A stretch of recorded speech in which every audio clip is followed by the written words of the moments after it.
Jadi Nggih. clear kah di sana dengar suara saya? Sangat jelas, Pak. Tidak ada gangguan? Tidak ada, insya Allah. Oke, Siap. baik.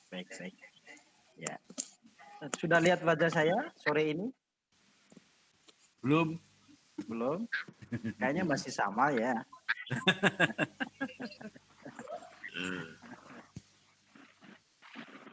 Oke, selamat malam ya. Selamat malam. Oke, siapa lagi yang masuk ini? Sudah ada 10 ya?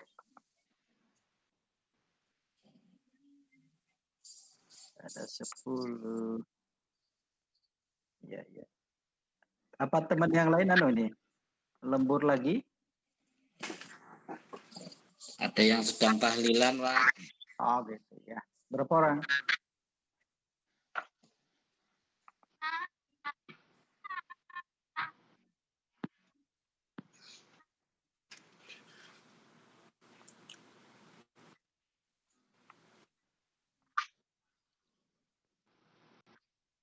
Kita tunggu atau langsung mulai?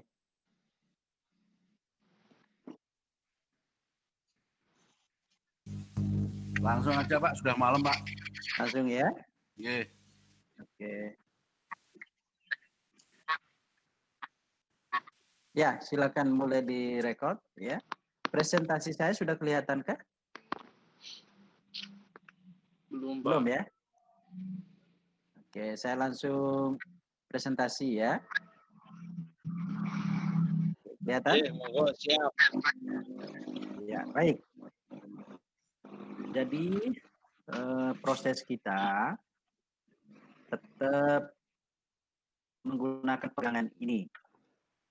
Ya, dengan catatan kemarin kita sudah sepakat bahwa proses ini kita lakukan setelah mengumpulkan data, kemudian melakukan pra-analisis data, hingga barulah kita masuk di dalam proses analisis. Nah, di poin 1 itu kita sudah selesaikan pada pertemuan kemarin, ya. Sehingga catatan uji validitas dan reliabilitas itu tidak ada di slide-slide ini, ya. Sehingga nanti untuk diskusi kita pada malam hari ini kita akan mulai di nomor 2, ya, nomor 3, lalu nanti nomor 4 hanya sekedar mengetahui, tapi nomor 5 itu penting diketahui. Nah, soal nanti itu akan dipakai atau tidak, prinsip yang penting Bapak Ibu tahu dulu ilmunya, ya, tahu dulu. Kalau soal dipakai atau tidak itu nanti penyesuaian namanya, ya. Mungkin khusus untuk poin 3, 4, 5, bahkan nomor 2 itu, ya. Tetapi sebagai seorang pembelajar, kita punya kewajiban untuk tetap mengetahui ilmu itu. Sehingga untuk hal pertama yang akan saya jelaskan malam hari ini adalah soal poin 2 ini, yaitu uji normalitas.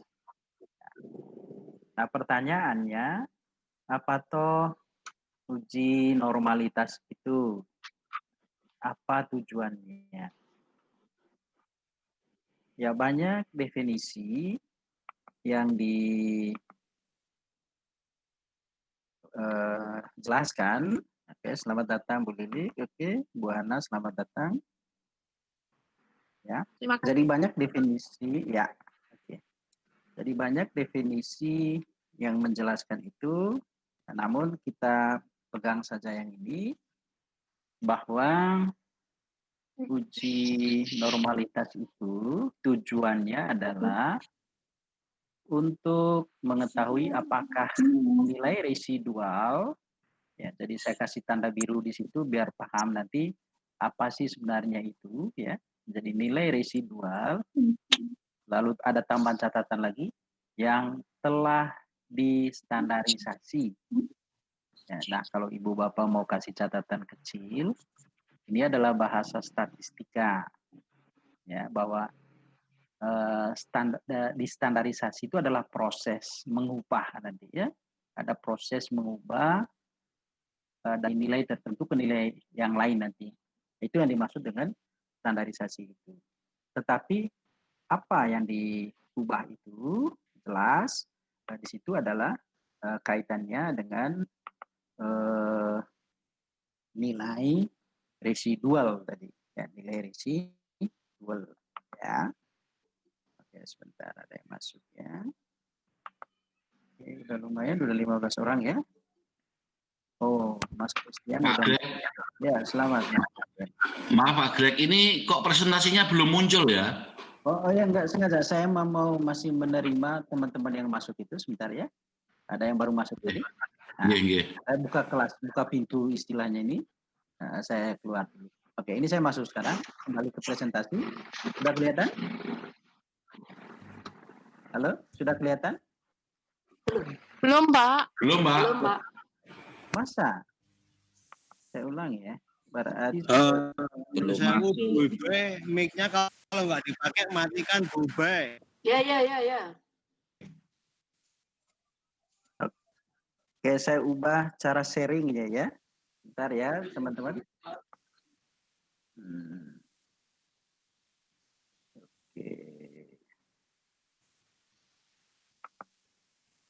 Oke, saya coba presentasi ulang, ya. Kalau begini lebih kelihatan, ya. Oke, coba teman-teman lihat. Ini kelihatankah? Sudah kelihatan? Sudah Pak. Sudah. Pak. Sudah kelihatan, sudah, Pak. Kelihatan. Oke, baik, ya. Baik, saya tadi saya ulangi. Saya baru berada di slide ini. Slide tentang uji normalitas. Jadi tujuannya tadi adalah untuk menilai residual yang telah distandarisasi. Ini yang saya katakan tadi itu, ya, warna biru. Ya. Nah, lalu pertanyaannya adalah apa tanda dari kumpulan data itu normal? Nah, bisa dijawab dengan melihat gambar. Ya, gambar yang dihasilkan oleh data. Di mana kalau seandainya berpatokan pada gambar itu, para ahli statistik mengatakan nilai residual yang terdistribusi normal itu kalau digambarkan tampak seperti lonceng. Bapak Ibu tahu lonceng kan?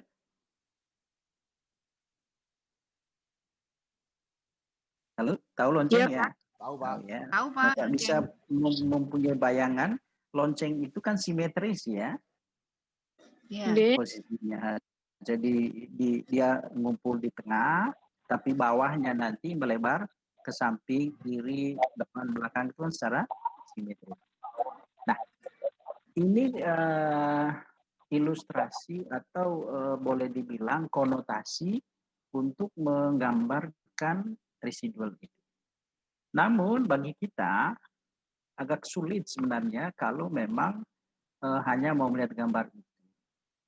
Oleh karenanya, maka mari kita belajar sekarang bagaimana cara mendeteksi residual yang terdistribusi normal itu.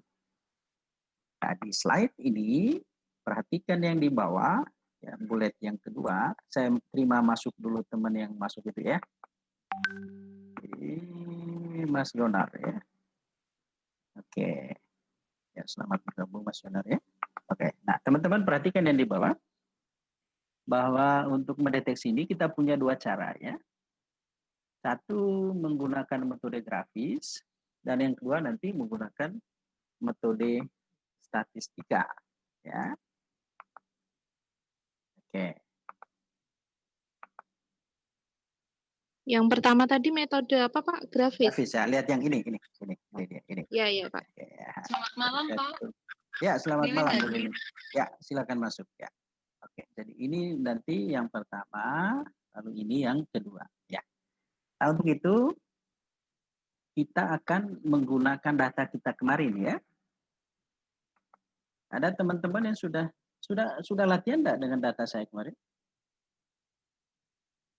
Sudah ya? Sudah, Pak. Sudah. Sudah ya. Oke, berarti posisi Belum, kan Pak. Belum. tahu. Oh, ada yang belum. Oke ya. Nah, kalau gitu nanti ikut saya. Waduh, Bu Lili, kok APD lengkap? Masih di kantor ya? Pak, izin masuk, Pak. Ya, sudah masuk. Pak Asrori, Kijang Innova sekarang berapa ya? Pak, saya ngikut dulu aja, Pak. Jangan bahas mobil, Pak. Kadang 100% lah. Innova itu masuk itu. Ya. Siap, Pak. Siap. Iya. Bu Lilik, Ibu sambil tugas di kantor ya? Masih. Nanti dibantu record oleh Mas Andi ya. Gak apa-apa, saya sudah lihat Ibu. Iya. Jadi Ibu kalau masih jalankan tugas, Iya. dipersilakan nanti Bu ya. Itu Bu Lilik? Ya, kalau Iya, Pak. nggak nyaman, Iya. kasihan juga ya. Iya, terima kasih Pak. Ya, dengan APD lengkap itu kasihan ya. Jadi, gitu ya Bu ya. Ya, sama-sama Bu Lilik. Ya. Oke. Ya, Pak. Baik. Ya, saya lanjut ya. Teman-teman, ya. Kalau saya lanjut, jadi tadi kita akan menggunakan data ini. Ya. Di komputernya teman-teman sudah dibuat seperti ini, kan langkah kita paling akhir ini kemarin kan? Kita sudah membentuk ada variabel X1, X2, ada Y, dan ada mod 1, mod 2. Karena kita sepakat kemarin, kita coba belajar dulu yang moderasi ya. Kita selesaikan malam ini. Nah, untuk intervening, itu diskusi kita yang hari Sabtu terakhir nanti ya. Oke, nah, maka sekarang saya mau sharing bagaimana proses ini tadi, uji normalitas. Ya, saya mau tunjukin cara pertama, metode grafis. Ya, ini langkahnya di slide sudah ada tulisan langkahnya, ya, itu di sini. Ini kalau dilihat nanti ada di sini ya. Jadi kalau di program kita itu di software kita, itu pertama nanti kita kasih tahu dulu si SPSS bagaimana bentuk persamaan regresi kita. Nah, maka di sini kan karena ini langkah operasional, ini saya gunakan kata perintah, regresikan persamaan. Ya, ini perintah. Nah, karena kita mendesainnya adalah persamaan moderasi, ya maka kalau ditulis kemarin persamaan kita adalah Y sama dengan A plus B1X1 plus B2X2 plus B3 mod 1 plus B4 mod 2 plus E. Kan gitu ya. Nah, sekarang bagaimana itu kita kasih tahu SPSS. Nah, semuanya dimulai dari sini. Analyze. Ya, jadi terjemahan bahasa di sana tadi atau perintah di sana tadi, regresikan persamaan, maka di SPSS, teman-teman, Bapak Ibu semuanya, lakukan itu melalui ini, submenu ini, analyze. Ya. Lalu kita masuk di regression. Beda dengan yang kemarin. Kalau kemarin diuji validitas, reliabilitas, kita ada di sini ya. Ada di sini dah kemarin ya. Nah, tapi malam hari ini kita belajar masuk ke sini sekarang. Jadi analyze, regression, kemudian regresi itu kan banyak pilihannya, tapi punya kita masuk ke sini. Yang linear. Oke. Jadi langkah yang di pertama tadi, mulai dari analyze, perhatikan yang warna kuning itu atau warna orange ya, analyze, regression, linear. Nah, di sini saya klik ya. Ya, begitu klik, lalu nanti dia minta dependent dan independennya. Nah, karena punya kita moderasi, maka kita ambil ya, karena kita sudah bentuk variabelnya. Ini variabel Y kita. Ya, masuk ke sini. Oh, kayaknya kemarin kita sepakat ini ya, kuasi ya, Pak Darsono. Halo, Pak Darsono. Mode Kuasi. Kuasi ya. Nah, kalau kuasi berarti gini, yang ini nanti tetap dimasukkan dalam persamaannya. Maka yang kita ambil dulu motivasi.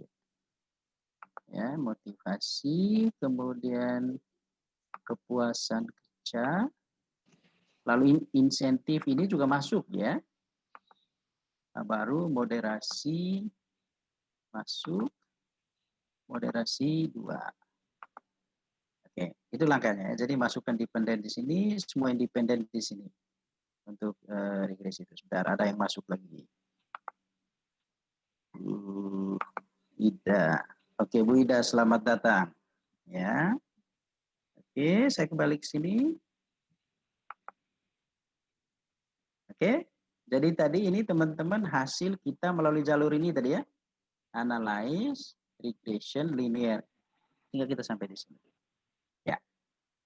Nah, karena tujuan kita tadi hanya mau melihat gambarnya nanti dari persamaan ini, di mana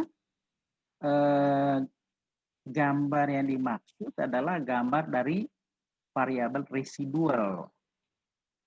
Ya. Nah, di data kita kan belum ada itu residual. Ya. Di sini kan belum ada, Bapak Ibu lihat ya.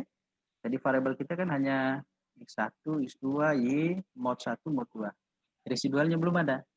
Nah, untuk itu kita minta SPSS menyimpan file residual itu dari persamaan ini. Ya. Maka langkahnya setelah tadi persamaan kita bentuk, kita klik save. Ya. Bapak Ibu bisa ikuti tadi? Ya, dari sini ya, save. Lalu Bapak Ibu ke sini, yang ini ada tulisan residual. Nah, silakan diklik unstandardized dan standardized-nya. Ya. Jadi yang sini, bukan yang sebelah sini. Ini kan sama ya, ada unstandardized, standardized. Tetapi yang dimaksud yang di sini, yang di residualnya, unstandardized, standardized. Kalau sudah, lanjutin dengan klik ini, continue. Ya.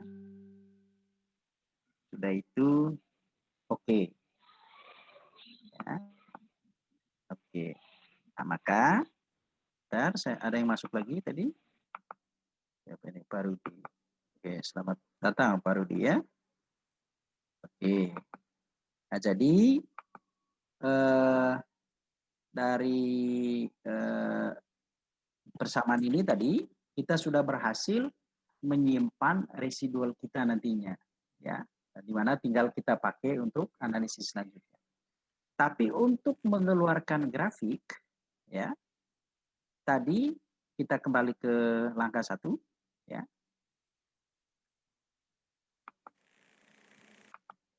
Sorry, di data ya. Jadi untuk mengeluarkan grafik tadi, kita kembali lagi ke sini. Analyze, regression, linear. Ya. Nah, lalu ini yang diklik ya, plot. Ya, ini permintaan mengeluarkan grafik residual. Ya. Lalu tinggal klik ini. Ini ada standardized residual plot. Ini yang kita minta SPSS keluarkan.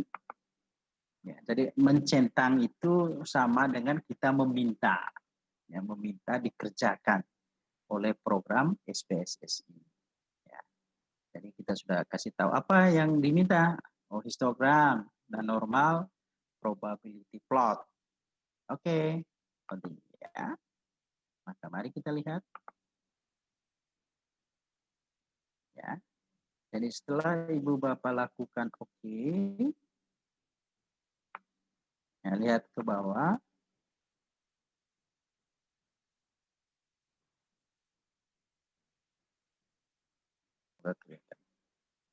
Bentar. Nah, prosesnya ya. Paling bawah. Ini ya. Itu sedang proses. Ini. Ini keluar gambar. Nah, ini gambar itu, Bapak Ibu. Ya. Jadi tadi kita cukup membayangkan apa? Kalau lihat gambar ini, kita tadi diminta cukup membayangkan lonceng ya. Benar ya? Iya, bentuknya kayak lonceng. Nah, sekarang jadi sudah lihat gambarnya ya? Sudah lihat ya? Ya. Nah, kalau sudah lihat gambar, maka sudah, Pak. sudah.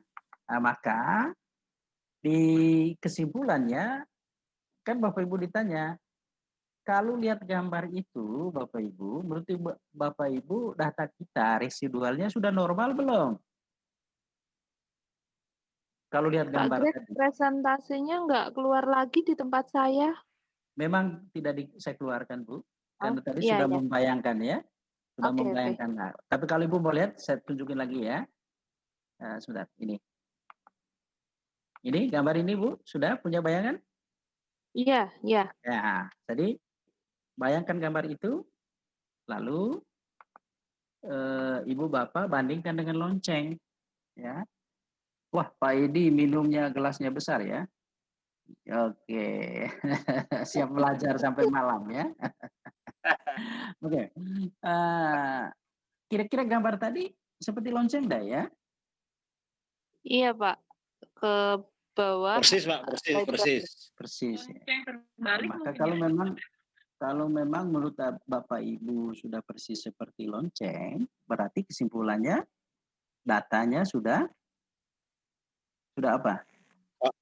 Balik. Normal, Pak. Sudah normal ya. Jadi ini bukan valid lagi ya pembicaraan kita, tapi ini soal normal. Oke, baik.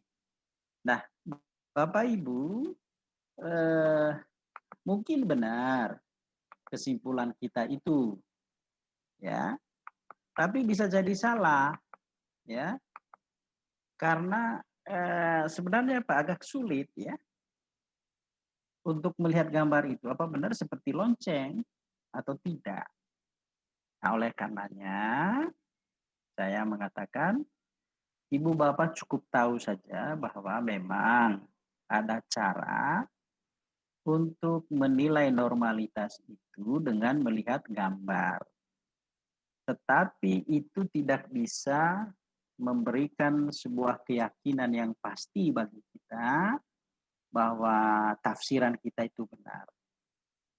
Oleh karenanya, saran kami yang lebih pas untuk menguji normal itu adalah kita menggunakan metode yang kedua. Ya. Metode yang kedua adalah namanya metode statistik. Nah, untuk itu ilmunya di metode statistik ini ada 3 pilihan. Satu, metode skewness dan kurtosis. Yang kedua, metode Jekyll-Bera. Yang ketiga, metode Kolmogorov-Smirnov. Itulah 3 alat yang bisa dipilih untuk menguji normalitas. Jadi kita tinggalkan yang grafik, yang lebih direkomendasi untuk memberi kepastian, karena memang nanti ada standar, kemudian dibandingkan dengan standar itu adalah metode ini. Ya, metode yang di halaman ini. Ya, jadi tadi kan kita sudah belajar, uji normalitas adalah upaya untuk menilai residual yang terstandarisasi apakah sudah berdistribusi normal atau belum. Alat deteksinya ada 2 tadi, satu grafis, yang kedua metode statistik. Nah, grafis kesulitannya bisa salah tafsir. Ya, karena interpretasi orang itu bisa beda-beda. Nah, untuk mengambil kesimpulan yang pasti, maka kita lebih condong menggunakan metode yang kedua, yaitu metode statistik. Nah, hanya saja di metode statistik itu memang ada 3 pilihan. Satu, metode Skinus-Kurtosis, yang kedua metode Jericho-Bera, yang ketiga metode Kolmogorov-Smirnov. Sampai di sini bisa diikuti dulu? Ya, kita resapi dulu ya. Nah, bisa ya. Nah, tadi. Yes, ya, bisa Pak. Oke. Nah, sekarang mari kita coba belajar lebih dalam lagi pada masing-masing teknik itu. Khususnya yang nomor 1 dan nomor 3. Ya, dari 3 metode statistik ya. Nah, kalau nomor 2 itu nanti, itu sebenarnya persis dengan nomor 1, hanya beda rumusnya saja. Maka sekarang saya ajak Bapak Ibu, teman-teman semuanya, mari kita belajar yang metode Skinus-Kurtosis. Bagaimana langkahnya? Oke. Jadi nanti kalau kita menggunakan metode Skinus dan Kurtosis, maka di program SPSS tadi, waktu melakukan analisis nilai dari residual, ya, nanti yang kita minta adalah di nilai residual itu harus dikeluarkan nilai Skinus dan kurtosisnya. Ya. Lalu nilai Skinus kurtosis ini nanti dari residual tadi, ya, selanjutnya kita standarisasi. Nah, gimana cara standarisasinya? Nah, kalau dalam referensi, ini cara menstandarisasinya. Nilainya Skinus diubah menjadi nilai Skinus standarisasi. Ini rumusnya. Ya, nilai Skinus, kemudian dikurangi 0. Angka 0 itu menunjukkan asumsi normal. Jadi kalau kenapa harus ditulis 0? Itu maksudnya apa? Itu angka normal. Artinya kalau diperpendek rumusnya kan sebenarnya cukup S dibagi dengan akar pangkat 2 dari 6 per N. Itu rumus matematisnya, ya. Oke, Bu Bapak nggak usah terlalu pusing lihat ini, karena nanti saya akan tunjukkan cara cepatnya proses standarisasi dari Skinus kurtosis ini, yang identik dengan rumus ini. Ya. Nah, setelah nanti kita standarisasi, memang agak panjang sedikit, langkah berikutnya adalah membandingkan nilai Skinus dan kurtosis ini dengan nilai yang ada di dalam tabel. Namanya tabel itu adalah tabel Z. Nanti Bapak Ibu boleh googling, ya, melihat kayak apa toh tabel Z itu. Hanya sekedar melihat, ya. Tetapi malam hari ini saya langsung memperkenalkan nilai Z tabel mana saja yang sering dipakai. Nah, lazimnya ini Bapak Ibu. Ini ada 3 pilihan. Ya.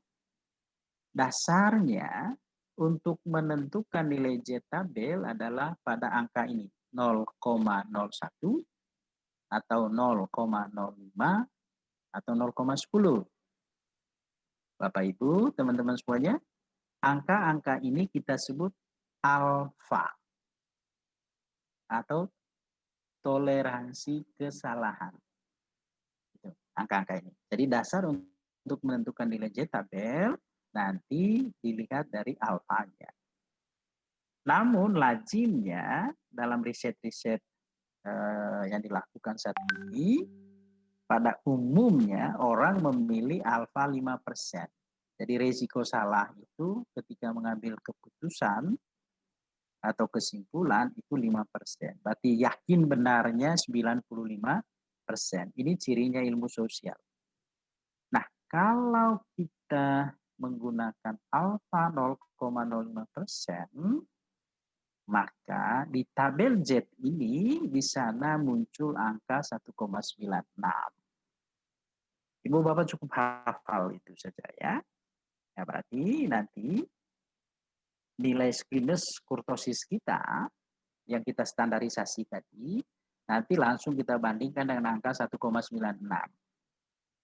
Di mana syarat normalnya 2 ini tadi yang sudah distandarisasi ini harus di bawah atau sama dengan ya Z tabel atau sama dengan angka ini. Lebih kecil atau sama dengan angka ini. Ya, itu yang dimaksud dengan metode squamous kurtosis itu. Ya. Nah, di slide saya sudah tulis nanti kalau Bapak Ibu nanti baca karena saya akan kirim juga slide ini. Saya langsung praktek sekarang. Ya. Saya langsung praktek metode statistik yang pertama untuk menguji normalitas. Ya. Jadi langkahnya nanti lewat analyze, ya, kemudian lewat deskriptif, statistik, ya, lalu deskriptif. Kemudian Ibu Bapak ambil nilai residual tadi. Nah, nanti nilai residual kita itu yang ini, yang unstandardized. Kita masukkan ke sini. Ya, karena di data Bapak Ibu lihat, ini yang dimaksud residual itu tadi ya. Nah, kenapa ada 2 di sini? Karena tadi saya 2 kali mengeklik analyze regression. Jadi kalau hanya sekali tadi sebenarnya cukup 1 saja ya. Jadi nilai di res 1 ini kan sama dengan di res 2. Ya, karena regresinya masih sama, kita belum melakukan eksekusi apa-apa tadi. Nah, jadi mohon maaf tadi karena memang ini 2 kali kita itu ya. Nah, jadi untuk nilai squamous kurtosis kita ambil yang res 1 saja atau yang di sini ada di sini dia yaitu di unstandardized ya. Masukkan ke sini.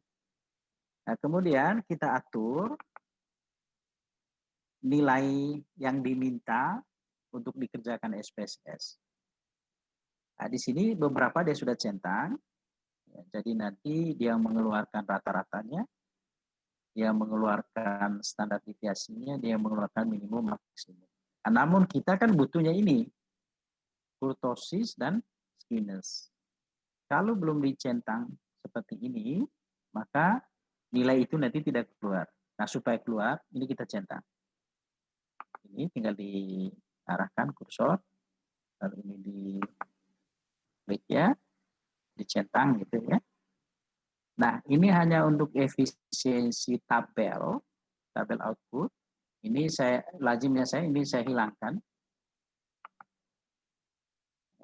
Supaya tabel itu nanti tidak terlalu melebar. Karena fokus kita kan hanya mau melihat nilai kurtosis dan squamousnya. Kalau sudah dicentang begini, lalu ini tadi dihilangkan, yang lain dibiarkan, lanjut, ya, lalu oke.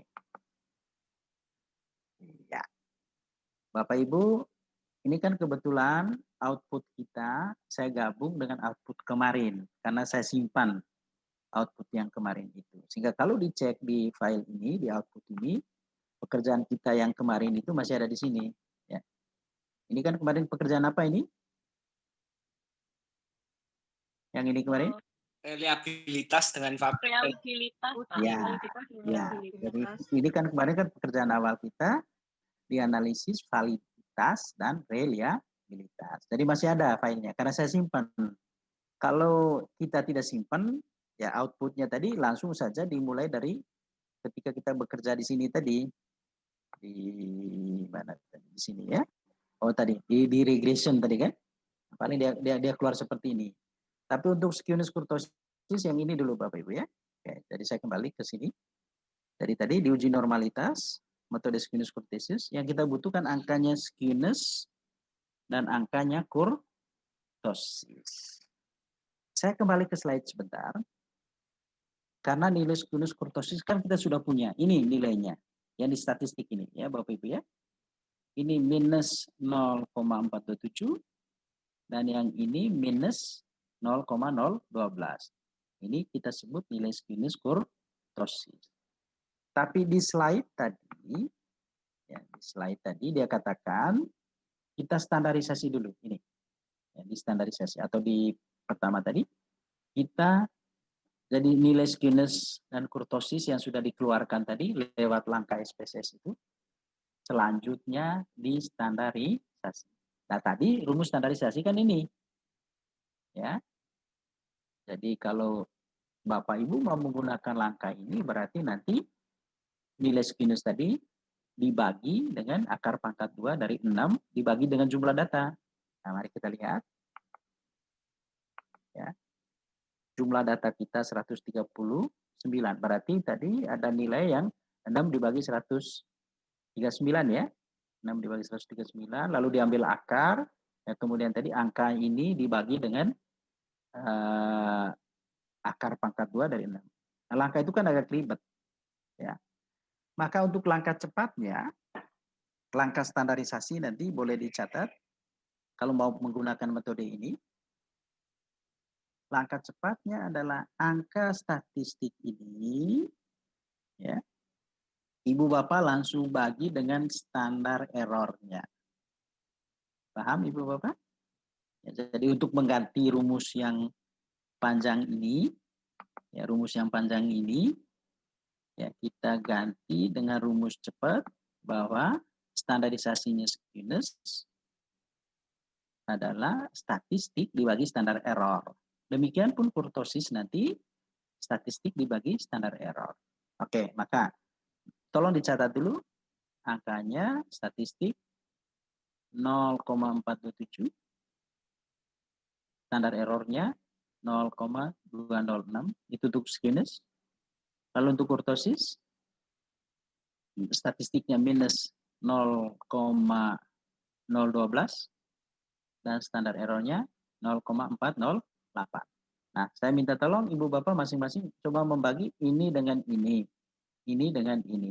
Nanti dilaporkan hasilnya. Saya terima dulu ada teman yang masuk kayaknya. Itu rumus ya Pak, apa Pak? Ya, rumus itu mengganti rumus yang ini Pak. Jadi rumus di sininya kan ini Pak, ini. Jadi rumus menstandarisasi. Ya, namanya itu rumus menstandarisasi. Berarti ya. apa? Persamaannya dengan rumus yang tadi ya Pak, yang standar. Ya, sama. Tetapi kalau di output kan Bapak dengan cepat membaginya kan nggak perlu menghitung lagi tadi, ya. Mencari akar dulu dan lain sebagainya kan Pak. Nah, tapi Bapak begitu ini keluar, nah, Bapak langsung hitung ini dibagi ini. Atau lalu untuk skewness ya, kemudian kurtosis ini dibagi ini. Oke. Sudah ada yang begitu? Sudah ada yang berhasil begitu?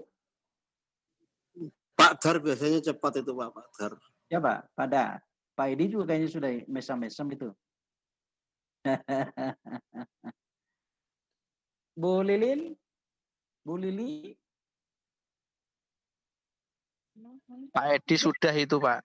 Oh, Pak. Yang skewnessnya minus 2,0278 Pak. Skewnessnya minus 2.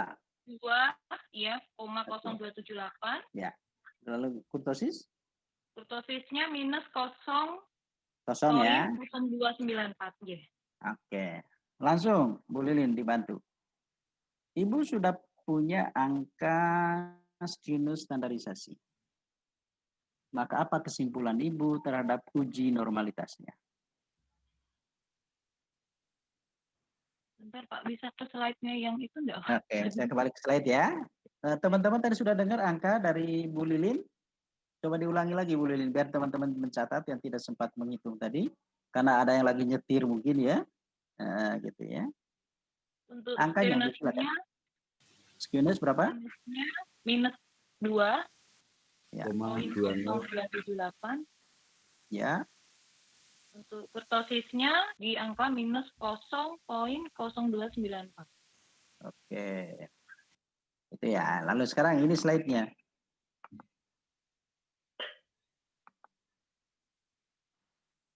Jadi setelah distandarisasi, langkah selanjutnya apa? Lihat set tabel, Pak. Set tabelnya, Pak. Nah, Z tabel yang kita pilih berapa? 0,5. 0,05. Apa itu 0,05? Batas toleransinya. Ya, toleransi. Toleransinya atau alfanya ya. Nah, maka nilai Z tabelnya berapa? Kalau set tabelnya tuh dilihat dari mana, Pak? Ini tadi yang itu gimana? Itu saya sudah tulis. 1,96 Yang itu ya, Pak? 1,96. 1,96. Ini kan nomor 2. Untuk toleransi 0,05 nilai Z tabelnya sama dengan 1,96. Itu kita ambil dari tabel Z ini tadi. Nah, jadi mohon maaf saya nggak bisa simulasi itu. Kalau ketemu langsung saya bisa tunjuk ya. Tapi yang Iya, penting kan, Pak. nah Bapak Ibu hafal aja ya bahwa nilai Z tabel untuk alfa 5% adalah 1,96. Tapi kalau Ibu Bapak nanti milihnya 0,10 atau 10%, 1,65. Kalau pilih 1%, 2,58. Begitu ya pilihannya. Tapi lazimnya pakai yang nomor 2. Lazimnya, umumnya. Clear sampai di sini? Iya, Pak. Oke, nah, maka apa kesimpulannya? Ya. Kalau minus berarti ini ya, Pak. Itu absolut, bisa diabsolutkan. Oh, Nah, berarti karena bisa dalam juga. begini, Bapak Ibu, angka output kita kan memang nanti kadang positif, kadang negatif ya. Tapi itu dianggap absolut. Ya, maksudnya begini, di uji hipotesis itu kalau Ibu Bapak lihat di buku-buku statistiknya nanti, itu dia ada ekor kiri dan ekor kanan. Ekor kiri itu yang negatif, ekor kanan yang positif. Ya, gitu. Nah, sehingga negatif itu diabaikan. Jadi kalau seandainya kita milih negatif, maka J tabel juga kan tinggal dibuat negatif saja. Artinya apa?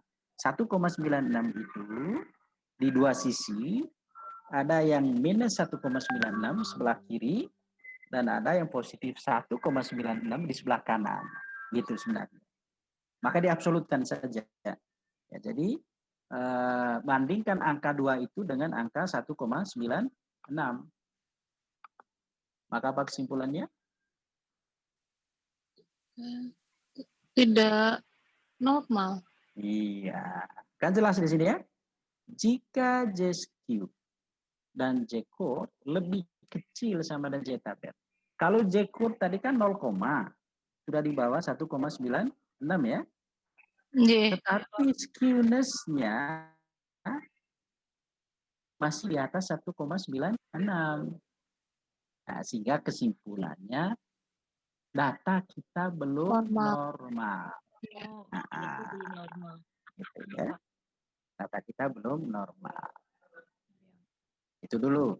Ya, jadi hasil dari mendeteksi dengan menggunakan metode skewness dan kurtosis di situ. Ya, sampai di situ kesimpulannya. Nah, nanti pasti muncul pertanyaan, kenapa seperti itu? Nanti kita lihat. Sekarang berarti apa? Kita tadi kalau lihat gambar, sebagian besar kita mengatakan tadi sudah normal ya. Lihat gambar tadi itu. Iya, Pak. Karena bayangan kita tadi gambar itu persis lonceng, ya. Nah, tetapi ternyata sulit, ya. Tapi dengan metode skewness kurtosis memang sudah secara pasti yang mengatakan karena itu mungkin mepet ini memang kan hanya 2 tadi ya. 2, jadi Z tabelnya kan 1,96. Ya 1,96 kalau dibulatkan juga sama dengan 2 atau sebenarnya. Ya. Nah, tapi kita coba cek karena ini data kuesioner, kita langsung coba cek dengan metode yang ketiga. Jadi saya sharing dulu alat untuk deteksi uji normalitas. Ya, tadi di sini pilihannya metode skewness atau kurtosis, yang kedua metode Jerky-Bera, dan yang ketiga adalah metode Kolmogorov. Skewness sudah selesai ya? Ya, Iya, sudah Pak. selesai sampai eksekusi, sampai kita menyimpulkan bahwa itu ternyata belum normal kalau dibandingkan dengan Z-tabel. Nah, sekarang mari kita lihat kalau pakai JRQ Bera kayak gimana. Nah, Bapak Ibu, ini nanti saya tidak istilahnya apa? Dia hanya tinggal mengubah rumus saja, ya, mengubah rumus. Kalau ini saya yakin Ibu Bapak bisa menghitung dengan cepat, ya. Kenapa tadi? Ini nanti angka jumlah data dikalikan dengan angka skewness yang dipangkatkan 2, kemudian bagi 6, ditambah nilai kurtosis dikurangi 3, dipangkatkan 2, dibagi 24. Ini rumusnya dia, JQ Bera itu. Nah, lalu nilai JQ Bera ini nanti dibandingkan dengan ini hanya pengetahuan Bapak Ibu, kalau dikasih lambang seperti ini, dalam ilmu statistika, ini dibaca sebagai chi-square. Atau kalau diterjemahkan selama ini dalam buku-buku statistika, chi-square itu sama dengan chi kuadrat. Jadi bukan dibandingkan lagi dengan nilai Z tadi, ya, di metodenya JRQ Bera ini, ya. Jadi skewness dan kurtosis yang dihitung dulu diubah menjadi rumusnya JRQ Bera, ya, yang disingkat JB di sini dengan rumus ini. Lalu hasilnya dibandingkan dengan chi kuadrat. Nah, di buku-buku statistik di belakang itu juga ada tabel chi kuadrat. Ya, tabel chi kuadratnya. Nah, ini saya tidak terlalu dalam menjelaskan, yang penting tahu aja. Kita langsung ke metode yang ketiga. Ya. Kalau metode yang ketiga namanya adalah Kolmogorov-Smirnov. Ya, itu namanya orang Rusia, ya, orang Eropa Timur yang menciptakan metode. Tanya Pak. Silakan. Yang JB itu kenapa ya? Kenapa Pak kok jarang digunakan Pak? Bisa digunakan. Tadi saya katakan apa? Tinggal ini kan tidak perlu ada langkah-langkah lagi, Pak Christian, ya. Itu kan yang tanya siapa? Pak Christian, ya. Nah, jadi Bapak kan tinggal mengubah ke dalam rumus tuh. Iya, gitu loh maksudnya. Nah, tetapi ini kalau di software tertentu itu sebenarnya sudah langsung mengeluarkan hasil yang membantu mengambil keputusan, gitu ya. Jadi saya lebih mendampingi yang untuk teman-teman yang pakai kuesioner itu sebenarnya metode 1 untuk Pak Christian udah cukup, yang skewness kurtosis nanti. Oh ya Pak. Nah, cukup di situ. Nah, untuk teman-teman yang lain ini yang nomor 3 ini, ya, nomor 3. Begitu ya? Ya Pak, siapa? Oke, nah, sekarang saya sharing bagaimana cara yang ketiga. Yang ketiga adalah tadi Kolmogorov. Jadi nanti Ibu Bapak, kita tinggal melihat nilai Kolmogorov yang dibandingkan dengan alfa. Syarat normal kalau di metode Kolmogorov bahwa nilai sig di tabelnya Kolmogorov itu harus lebih besar dari alfa. Itu pegangannya. Jadi yang nilai sig, ya. Kalau jangan lihat yang ini, ya, karena ini agak susah, nanti Bapak Ibu harus melihat tabel-tabelnya itu. Tapi kalau ini kan nanti mudah. Lihat alfa. Alfa tadi nilai toleransi. Nilai toleransi yang kita pakai tadi berapa persen Bapak Ibu? Tadi kita gunakan ya 5% ya. Nah, jadi nanti nilai sig itu kita bandingkan dengan alfanya 5% tadi. Oke, nah sekarang mari kita belajar gimana langkah dari Kolmogorov itu. Jadi semuanya kunci harus mengeluarkan nilai residual tadi ya. Jadi yang nanti nilai residualnya. Oke, saya langsung ke sini dulu, mana tadi ya. Oke. Jadi lewat analyze ya. Lalu turun ke non parametrik. Ya. Ya, nah, jadi kalau yang Kolmogorov ini memang lebih ke non parametrik ya. Istilah di dalam statistik ya, yang lebih condong kepada data-data kualitatif. Ya. Nah, data kuesioner itu kan data kualitatif aslinya. Angka-angka yang ada di sana kan konversi dari setuju tidak setuju kan, gitu ya. Itu kualitatif. Maka lalu tadi langkahnya saya ulangi ya, analyze, lalu lewat jalur non parametric test, lalu turun di legacy dialog, lalu pilih ini Pak, Bu, ya. Jadi arahkan kursor itu sampai ketemu one sampel KS. KS itu Kolmogorov Smirnov. Klik sampai sini. Ya, keluar ini. Lalu ambil nilai residual tadi. Nilai residual ini diambil. Ya, sama saja tadi, ini juga sama ya. Karena itu kan tadi nilai residual yang sama. Oke. Langsung oke. Yang penting dia sudah masuk ke situ. Langsung oke. Ya. Jadi ini tabelnya Kolmogorov itu. Ya.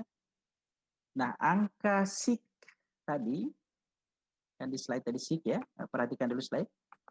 Jadi tadi dia minta di Kolmogorov tadi, nilai SIK dibandingkan dengan alfa. Ya, maka yang mana nilai SIK? Kita lihat di output. Nilai SIK yang dimaksud ini, baris paling bawah ini. Ya. Bapak Ibu lihat aja di sini. Jadi nilai SIK-nya adalah di sini 0,062. Jadi kalau pakai metodenya Kolmogorov, untuk data ini nilai SIK-nya ternyata berada di atas 5% ya. Benar enggak? Nah, ini kan 0,062 sama dengan 6,2% ya. Nah, sementara toleransinya tadi 0,05. Nah, berarti sesuai dengan arahan di sini tadi, kalau nilai SIK lebih besar dari alfa, ya maka nilai residual terstandarisasi sebenarnya sudah terdistribusi normal. Ya. Hanya mungkin Bapak Ibu lihat tadi agak beda dengan skewness kurtosis ya. Karena skewness kurtosisnya tadi skewnessnya masih di atas 1,96. Kan gitu. Nah, tapi saya katakan tadi angka itu kan angka mepet. Ya. Angka mepet dalam arti sebenarnya mendekati. Nah, ini memang agak sulit kalau kita menghadapi data semacam ini. Ya, maka yang harus dilakukan tadi, coba gunakan ketiga metode itu untuk ngecek, gitu ya, untuk ngecek. Jadi tapi kalau kuesioner nanti lebih condong ke sini, ke Kolmogorov yang Bapak Ibu pakai. Dan langkahnya tadi kan cepat, toh? Tidak ribet kan? Kan hanya melalui analysis, lalu turun ke non parametrik, lalu masuk ke legacy, lalu pilih one KS kan, klik gini, lalu ambil unstandardized, oke tadi kan keluar tadi output itu, relatif cepat, gitu ya. Oke. Tapi Pak Greg, silakan. beda pengujian, beda metode, beda hasil tadi normal dan tidak normalnya gitu, nggak apa-apa ya Pak? Seorang peneliti prinsipnya jangan cepat puas dulu, gitu ya. Dalam arti begini, coba dicek dulu, lalu nanti kita periksa kembali data kita. Nah, untuk itu sekarang saya mau ngajak Ibu Bapak, coba kita lihat data kita itu, ya. Jadi kalau pakai metode, seandainya begini, kalau pakai metode skewness kurtosis tadi, maka kesimpulan kita kan data belum normal ya.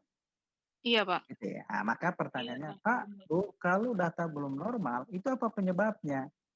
Nah, di sini saya mau tunjukkan sekarang, salah satu penyebab data tidak normal itu adalah karena nilai residual standarisasinya itu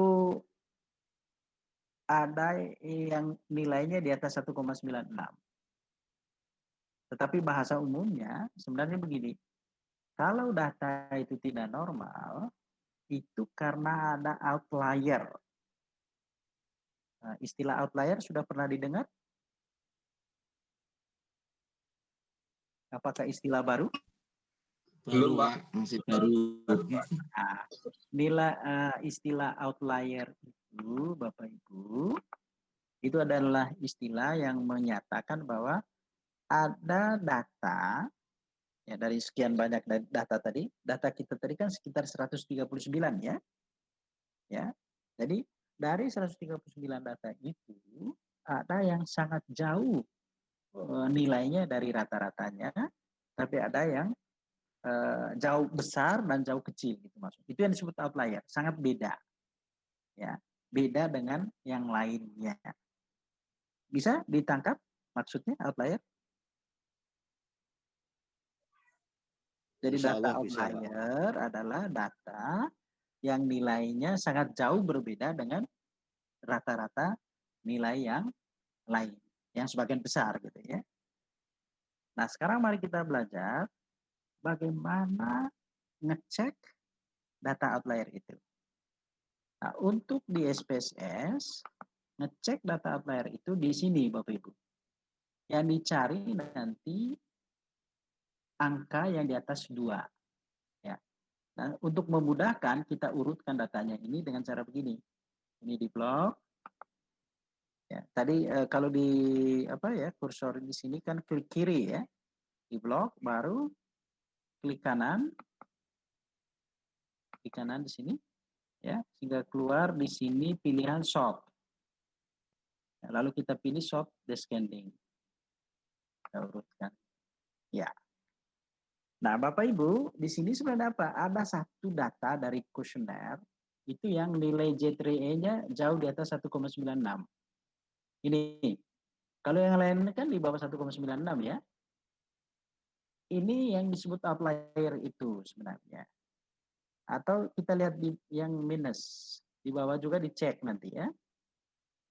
Nah, ternyata yang di bawah juga Bapak Ibu sama. Ada beberapa nilai, ada beberapa data ya, yang di atas ini, di atas 1,96. Ini yang kita sebut outlier itu. Jadi sebenarnya tadi karena mepet keputusannya dan angka 0,062 itu kan juga sangat mepet ya Bapak Ibu ya. Dari 0,05. Sepakat enggak? Yang di kurtosis apa tadi? Di Kolmogorov. Ya kan? Ini kan? Ini kan 0,062 ya. Kan mepet itu ya. Lalu kalau yang di kurtosis ini tadi, skewness ya, kan ketemunya tadi 2, kan mepet. Jadi sebenarnya apa? Ada persoalan ini data kita. Jadi kalau dicek ada skewness, ada data outlier-nya. Nah, kalau sudah ketemu ada data outlier, maka untuk mengatasinya adalah dikeluarkan outlier itu. Kalau kemarin waktu validitas kita mengeluarkan kolom ya, tapi sekarang yang kita keluarkan adalah baris. Berarti apa? Baris ini, yang ini, satu baris ya dibuang. Ini. Jadi dari 132 sampai 139, ini saya hapus. Ya. Dengan cara ini di blok. Kalau di komputernya nanti Ibu Bapak, waktu Ibu Bapak tadi dari 132, klik kiri, itu ditahan, lalu mouse-nya itu di scrolling ke bawah, di area sini, ya, supaya gampang hapusnya nanti. Itu baru klik kanan, ya, clear. Bisa dilihat ya. Jadi di blok dulu tadi dengan menekan di mouse itu berarti yang sebelah kiri sambil scrolling ke bawah. Sudah itu baru klik kanan, clear. Ya. Ya, hilang ya. Jadi itu harus dikeluarkan. Ya. Karena ini sudah proses olah malam ini, saya terpaksa selamatkan dulu data. Karena biar data aslinya tetap ada, saya harus simpan dengan nama baru. File, save as. Ya, saya kasih nama baru sekarang. Olah data olahan uji asumsi ya. Harapan saya nanti semua asumsi kita ada di file ini ya, di asumsi. Oke, nama filenya berubah ya. Yang lama masih ada aman dengan jumlah 139. Kalau yang ini sudah berkurang menjadi 130 setelah kita buang yang bawah. Tapi ingat tadi di baris 1 ada satu data outlier ya, J3-nya ini 2,5 ya. Maka ini juga kita buang. Lalu di clear. Oke, itu sudah dibuang. Nah, kalau sudah dibuang, saya coba ngecek yang squamous kurtosis juga ya, saya tunjukin ada perubahan enggak. Ya, maka saya tadi karena sudah dibuang, kita mulai lagi meminta residual baru. Karena ini tadi residualnya adalah residual yang lama kan ini, residual dari 139 ya. Nah, sementara data kita sekarang menjadi 129. Nah, supaya keluar residual baru, saya masuk lagi di analyze, regression, linear. Ini sudah diatur tadi ya. Tinggal mengeluarkan residual karena di sini tadi masih ada. Ini kan masih standardized-nya masih ada ya. Continue. Jadi langsung oke saja di sini. Oke. Nah, sehingga sekarang kita punya residual baru ya, ini res3 ya. Nah, lalu di res3 ini kita uji ya. Kita uji lagi mulai dari squamous kurtosisnya ya. Kita mau buktikan nanti apakah setelah outlier dibuang tadi squamous kurtosis itu menjadi normal. Jadi langkah squamous kurtosis tadi lewat analyze deskriptif statistik, deskriptif. Ya, ini kita ganti, ini dikeluarkan. Kita ambil residual yang terbaru, ini. Ya. Oke. Ya, kita lihat. Ini squamous-nya. Coba bantu saya, ini hasilnya berapa ya? Yang ini tambah besar atau tambah kecil dia?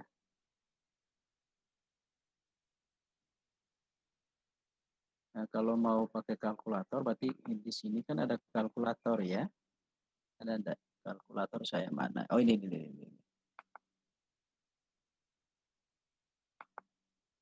Kok nggak keluar ya?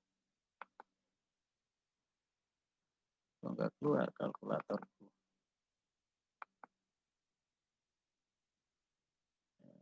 Sorry, nggak keluar kalkulatornya. Oh ini nih. Ini berapa? 0,252 dibagi 0,212 sama berapa ya? Ya, ini hasilnya.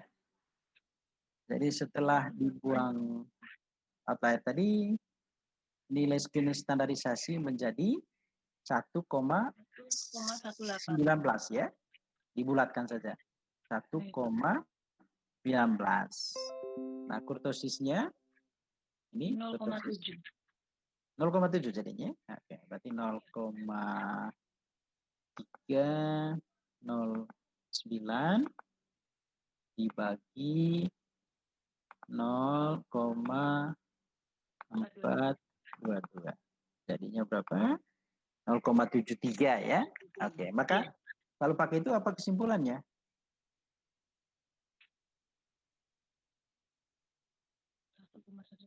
Sudah normal. Sudah normal. Kenapa normal? Kenapa Karena normal? Di bawah di 1,96 masuk dalam. Iya. Jadi ternyata karena kita buang outlier itu membantu tadi membuat residual kita sudah terdistribusi normal. Nah, jadi angka 1,19 lebih kecil dari 1,96 skewness-nya kan. Kemudian kurtosisnya tadi 0,073 lebih kecil dari 1,96, maka sudah normal, gitu kan? Ya. Nah, sekarang mari kita coba cek kalau pakai Kolmogorov. Ya. Bantu saya arahkan, saya kemana ini kalau Kolmogorov? Pak Asrori, saya mau dengar suaranya Pak Asrori deh. Pak Asrori mana Pak Asrori? Lagi di Korea, Pak. Pak. Oh. Tidur paling Pak, tidur. Innovanya payu paling Pak. Oh iya. Kayaknya lagi jualan itu ya. Oke.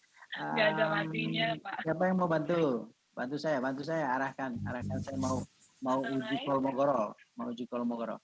Siapa yang mau bantu? Saya, Pak. Bu Lilin. Oke. Oke, ya. Silakan arahkan saya. Kemana saya? Analyze. Ya. Non-parametric. Oke.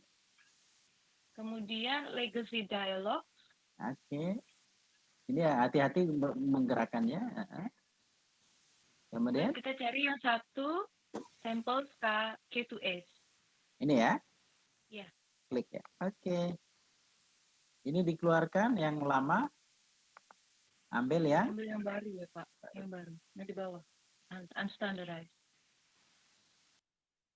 Dan di oke. Oke. Lalu yang dilihat di mana, Bapak Ibu? Nilai signifikan, Pak, Baris yang di bawah. Baris mana? Paling ini di bawah, 0,2. Paling bawah. Ini jadinya berapa angkanya sekarang? 0,2. 0,2 itu sama dengan berapa persen? Ini tadi hasilnya Bapak Ibu. Kalau pakai KS, ternyata nilai signifikansinya itu kan semakin besar ya dibanding tadi hanya 0,06 ya tadi. Kan hanya 0,06 tadi. Sekarang menjadi 0,200 atau 20%.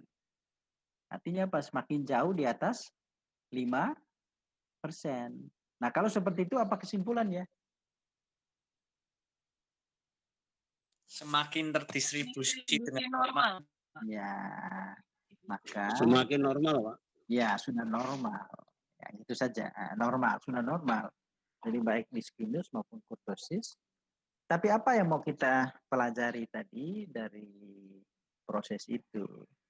Kok nilainya bisa naik? Nah, ternyata tadi pembelajarannya itu karena kita sudah membuang data outlier-nya. Ya.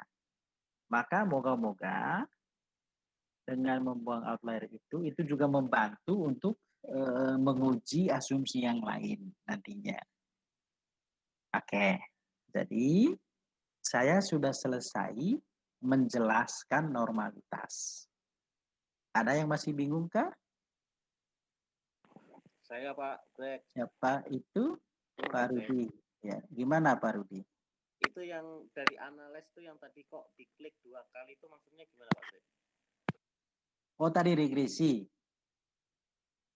Nah, jadi maksud saya, biar dibuka aja dulu Pak Rudi. Jadi maksud saya tadi, kita tadi kan waktu mau melihat metode grafis, ya, saya tadi 2 kali ngeklik regression-nya. Itu maksudnya tadi. Ya. Sebenarnya langkahnya bukan itu. Jadi kalau Bapak Ibu nanti nggak usah ngecek yang grafis ya. Ya, jadi langsung ke metode statistik saja. Ya.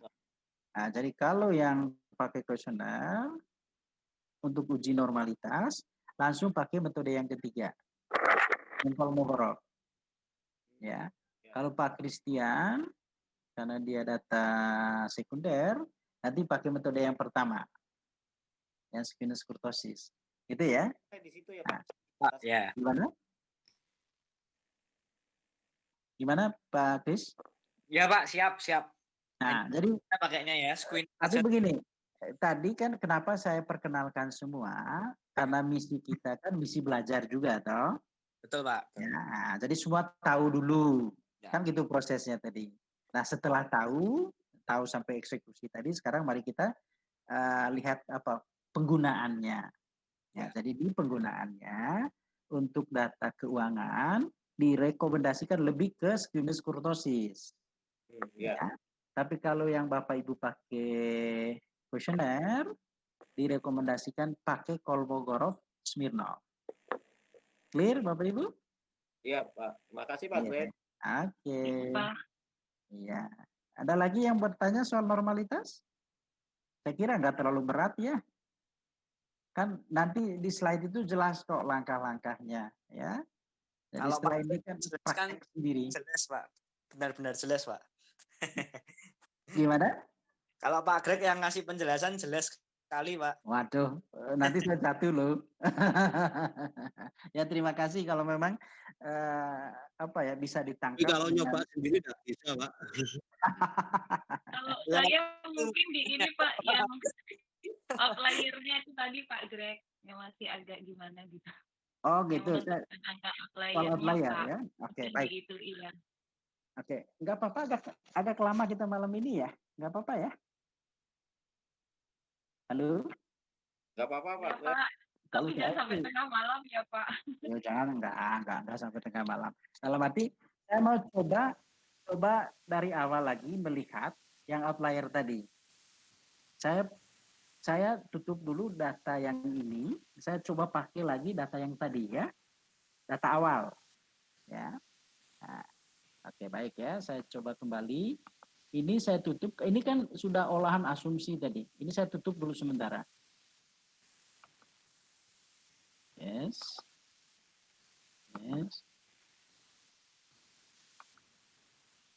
Oke, lalu sekarang saya coba buka data baru tadi, data awal ya. Ini data awal ini kita kan ini.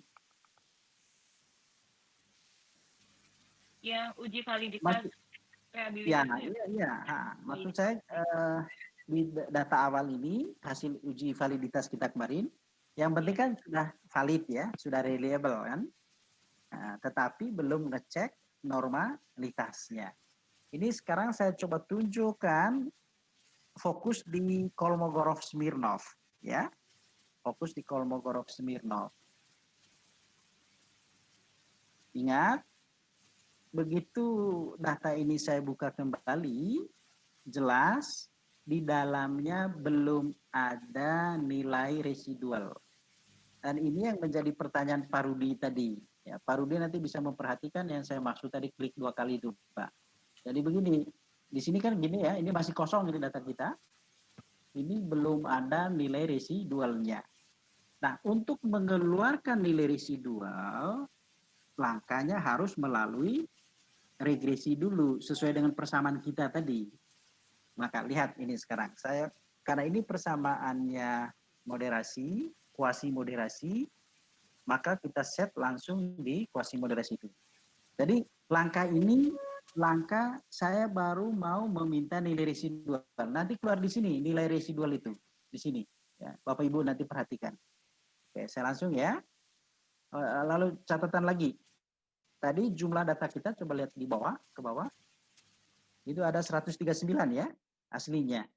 Nah, sekarang kita lakukan analisis. Analyze. Ini Pak Rudi tadi gini, regression, linear. Ya, Pak. Ya. Kemudian ini kita masukkan independennya. Ini. Kemudian tadi insentif, ini saya blok. Nah ini sudah dimasukkan tuh di independen kan? Pak ya. Ya, tinggal di blok ya, masuk sudah. Nah, untuk mengeluarkan residualnya lewat sini Bapak Ibu ya. Jangan lupa klik save ini. Kemudian aktifkan unstandardized dan standardized-nya. Continue. Oke. Ya, perhatikan di data. Ini Pak, muncul ya. Ini baru karena baru sekali kita lakukan analysis regression tadi, maka di sini cukup satu ini aja. Nanti kalau saya klik lagi, ya, nggak apa-apa ya, saya coba tunjuk ya, nanti saya hapus. Saya klik lagi, nanti keluar lagi race 2. Ya, ini analyze, regression, linear, sudah diisi langsung oke ya. Oke. Langsung oke. Maka lihat di data, perhatikan range-nya. Nah, itu ada 2 range-nya itu. Itu tadi maksudnya Pak Rudi ya. Ini. Ya. Nah, ini saya hapus dulu ya. Jadi kita cukup pakai sekali aja tadi. Cara menghapusnya begini. Ini saya ada di sini, saya klik di sini, saya blok, klik kanan, clear. Oke, ya, sehingga di data kita ini hanya ada 1 ya. Ya, nah sekarang kita sudah punya residual. Kita berikutnya adalah menguji normalitas. Karena ini data kuesioner, kita langsung pakai metode Kolmogorov-Smirnov. Masih ingat tadi langkahnya? Analyze. Terus non-parametric. Bukan. Uji normalitas. Uji normalitas. Yang Kolmogorov. Ya, analyze. Saya ulang ya. Ini uji normalitas ya. Analyze. Non-parametric test. Di dialog. Lalu one sample. Test ya. Ya. Lalu ambil residual yang unstandardized ini. Ya, yang ini kan range 1 ya. Masukkan ke sini. Oke. Nah, lihat output. Tadi punya kita kan ini ya 0,062. Nah, dan ini kan mepet ya. Yang kalau dicek pakai skewness kurtosis tadi, skewnessnya kan belum normal, kan gitu. Nah, sehingga kalau angka mepet semacam ini, ada baiknya datanya dicek. Ya, maka kita cek pasti di sana ada data outlier. Jadi kenapa dia belum normal? Itu karena ada data outlier.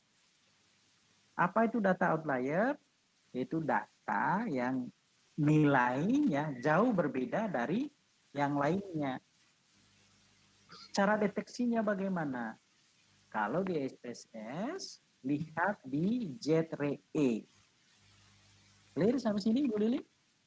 Soal outlier itu tadi? Iya, Pak. Oke, nah sekarang mari kita lihat. Kita belajar sekarang mendeteksi outlier itu.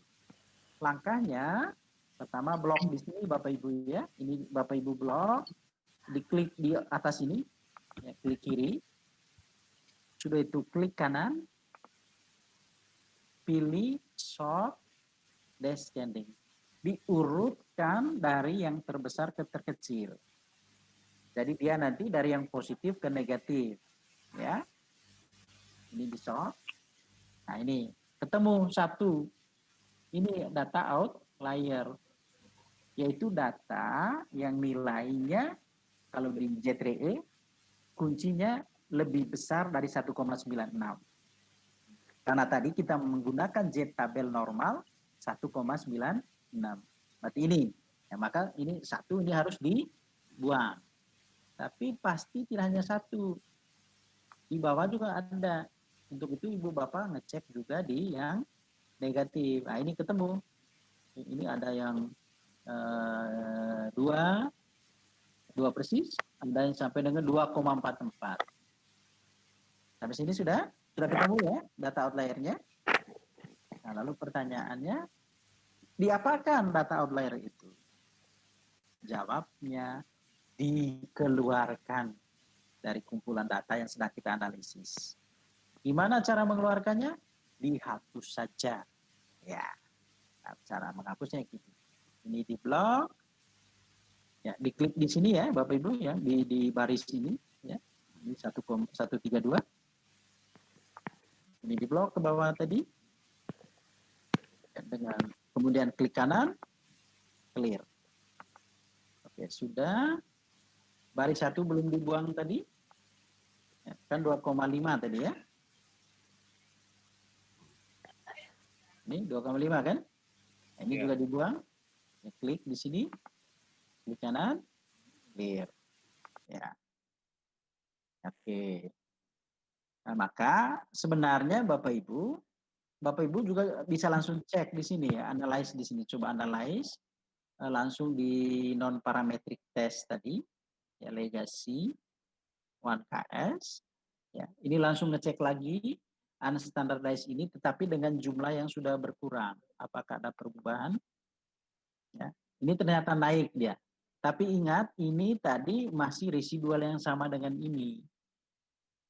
Ya, maka tadi saya arahkan kita analyze regresi yang kedua supaya mengeluarkan res kedua sekarang. Jadi res yang dari istilahnya apa tadi, dengan jumlah data yang sudah berkurang karena sudah dibuang ya.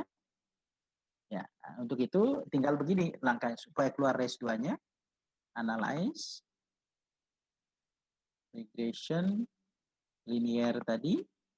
Ini sudah diisi, nggak usah diubah lagi, langsung oke. Ya, tinggal perhatikan di data. Nah, ini keluarkan res 2-nya kan. Nah, sudah itu baru tadi analyze non-parametric test. Ya, run sample KS. Ini diganti, karena ini tadi kan res lama, ini res 1. Ya. Kita sudah punya res 2. Ambil res 2. Oke. Nah, beda kan? Jadi kalau yang dipakai tadi res 1 memang naik, tapi naiknya enggak nendang. Ya, hanya bergeser berapa tadi angkanya? Dari 0,62 ke 0,83 kan? Ya. Tapi begitu tadi kita keluarkan lagi res baru karena memang datanya sudah kita kurangi, ya ternyata sangat signifikan perubahannya dari 0,06 menjadi 200 ya. Nah, itu menunjukkan apa? Yang outlier tadi sudah kita keluarkan. Begitu Bu Lilin soal outlier itu. Iya, Dan Pak. moga-moga teman-teman yang lain semakin mudah memahami untuk mempraktekkan proses itu tadi. Begitu ya? Iya, Pak. Iya, Pak. Siap.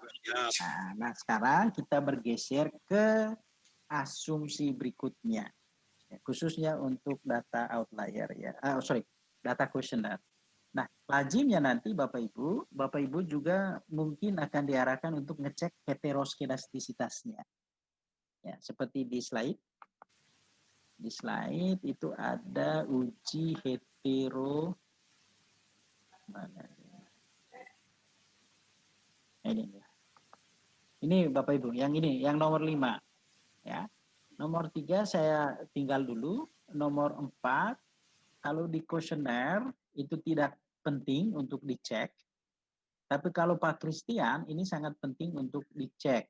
Karena data keuangan biasanya ada hubungannya dengan time series. Ya. Nah, kalau multi-call ini nanti, nah itu baik istilahnya apa?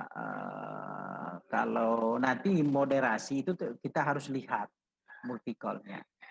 Nah, sekarang saya mau sharing bagaimana menguji heteroskedastisitas.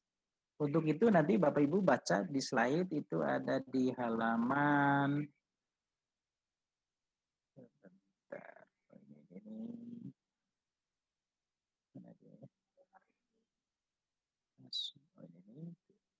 multi-call heteros ya. Kita langsung ke hetero. Halaman 36, Pak. Halaman 36, Pak. 36 ya. 36. Ini? Oh, bukan. Bukan. Korelasi parsial. Oh, ini kalau yang ini nanti masih multi-call. Masih untuk multi-call. Yang heteros itu ini kayaknya. Ini ya, di halaman nanti Bapak Ibu ya. Halaman 42. Ya. Nah, kalau Ibu Bapak baca hanya sekedar pengetahuan nanti, di situ banyak pilihan. Jadi caranya juga ada 2, ada metode grafik, ada metode statistik. Ya, nah saya grafiknya nggak perlu saya tunjukin, saya langsung ke statistik aja ya. Langsung ke pilihan yang lazim dipakai. Ya. Metode yang lazim dipakai ini di slide 46, dicatat ya. Jadi metode yang sering dipakai untuk uji heteroskedastisitas adalah menggunakan metode Glaser namanya. Ya. Nah, gimana cara yang dilakukan oleh Glaser? Bapak Ibu ingat saja begini sederhananya. Kalau Glaser nanti metodenya adalah meregresikan, ini saya sudah tulis di sini sebenarnya. Jadi cara yang dia lakukan meregresikan semua variabel bebas terhadap nilai mutlak dari residual. Itu sebenarnya. Berarti nanti karena kita sudah punya nilai residual, kita perlu ada langkah mengabsolutkan nilai residual ini. Ya. Sehingga setelah nilai residual itu diabsolutkan, barulah kita regresikan dengan semua variabel bebas.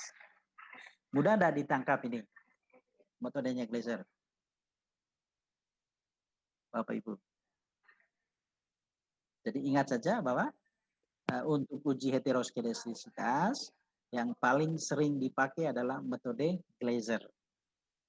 Caranya meregresikan semua variabel bebas terhadap nilai mutlak dari residual.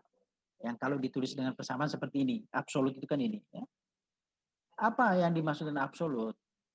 Bapak Ibu kalau perhatikan data kita tadi, kan ada yang positif, ada yang negatif ya. Nah kalau ada yang positif, ada yang negatif, itu kan nanti bisa saling meniadakan. Nah supaya tidak saling meniadakan, maka semua nilainya dijadikan positif. Itu yang dimaksud dengan absolut itu. Jadi mengabsolutkan itu membuat semua nilai itu jadi positif. Itu saja sebenarnya. Coba Bapak Ibu lihat di data kita ya. Lihat di residual. Ini residual ini tadi. Saya turun ke bawah. Jadi ada yang positif, itu positif. Ya, tapi ini ada yang negatif, ini ada yang negatif. Ya. Nah, jadi kalau kita langsung regres di situ, pasti akan ngaco nanti hasilnya. Ini ada yang negatif. Nah, supaya negatifnya itu hilang, kita absolutkan dulu nilai residual kita. Dan ingat, karena kita sudah ada proses membuang ATI tadi, maka yang kita pakai yang kedua ini ya. Oke, nah sekarang saya akan sharing bagaimana cara membuat absolutnya. Ini langkahnya. Ya, jadi yang saya tunjukkan sekarang adalah langkah membuat nilai residual absolut. Ya, ini langkahnya. Lewat jalur ini Bapak Ibu. Transform, compute, ya, kemudian tulis di sini variabel baru namanya ABS res. Itu hanya untuk memudahkan mengingat bahwa itu adalah variabel absolute residual.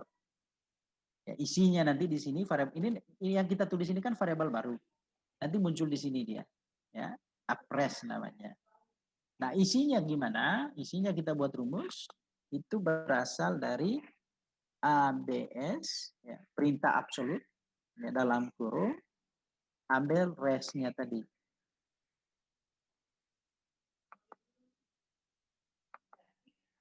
Tutup kurung. Ya. Jadi perintahnya, numeric expressionnya, jadi rumusnya, absolutkan res 2. Itu kita minta ke SPSS begitu perintahnya. Jadi nama variabelnya ABS res, perintah rumusnya ABS dalam kurung res 2. Oke. Ya, lihat di data. Ini Bapak Ibu muncul ya. Muncul dan perhatikan semuanya sudah positif. Ya. Tidak ada yang negatif. Dia ini bulatkan hanya 2 desimal di belakang koma ya. Hasilnya kan ini 40792, tapi dia bulatkan menjadi 041. Ya. Lalu tadi yang negatif, perhatikan. Nah, ini kan banyak negatif ini ya. Misalnya ini. Ini negatifnya 0,07857. Dia bulatkan menjadi positif 0,058. 8. Oke, jelas? Itu tadi sudah absolut ya. Jadi langkah pertama, langkahnya Glaser, mengabsolutkan nilai residual. Kita sudah lakukan. Lalu langkah berikutnya adalah meregresikan. Ya, meregresikan semua variabel bebas dengan variabel baru tadi. Langkahnya ini. Ini sekarang kita mau mengeluarkan outputnya Glaser dengan cara analyze, regression, linear, ganti kinerjanya, dikeluarkan kinerjanya sebagai dependent, diganti dengan apres. Ya, apres. Lalu semua variabel bebas dibiarkan saja karena memang mintanya tadi kan meregresikan semua variabel bebas dengan absolut residual. Kemudian supaya tidak keluar residualnya, Ibu Bapak klik di sini save. Ini dinonaktifkan supaya tidak keluar saja nanti ya. Jadi ini dikosongkan maka di sini nanti tidak keluar lagi res. Ya, continue. Kemudian lihat di plots tadi. Oh tidak ya, sudah tidak aktif ya. Tadi kan seharusnya aktif di sini. Ternyata punya kita tidak aktif ya. Maka dibiarkan saja.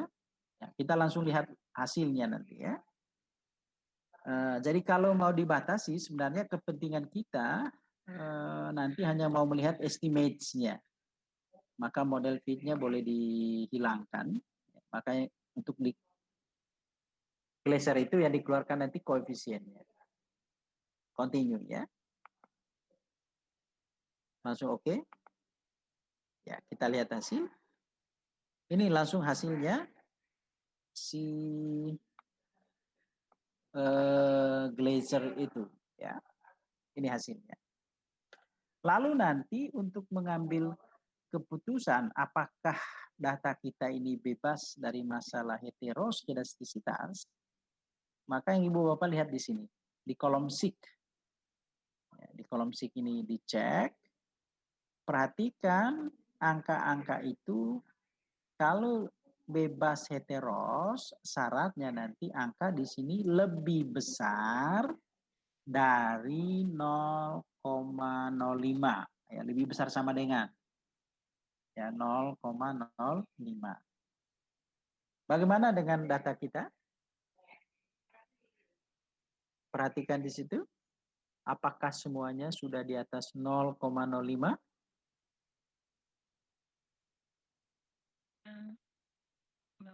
Mas, yang terakhir 0,047 Pak. Iya. Jadi ini menunjukkan bahwa ada persoalan heteroskedastisitas sebenarnya di data ini. Ya. Artinya apa? Masih ada variasi yang cukup besar. Ya. Nah, kalau menghadapi hal semacam itu, kadang nanti cara mudahnya itu Ibu Bapak coba mengacak-acak posisi ininya, posisi datanya. Cara sederhananya. Ya. Jadi kita coba ya, apakah mampu nanti itu. Jadi misalnya begini, yang di tengah ini ada beberapa kumpulan data ini, Ibu Bapak ambil dari sini ya. Terusnya dari sini. Klik. Misalnya ambil ya beberapa aja gini ya. Ini kita pindahkan cut ya. Cut. Kemudian kita pindahkan katakanlah ke bawah.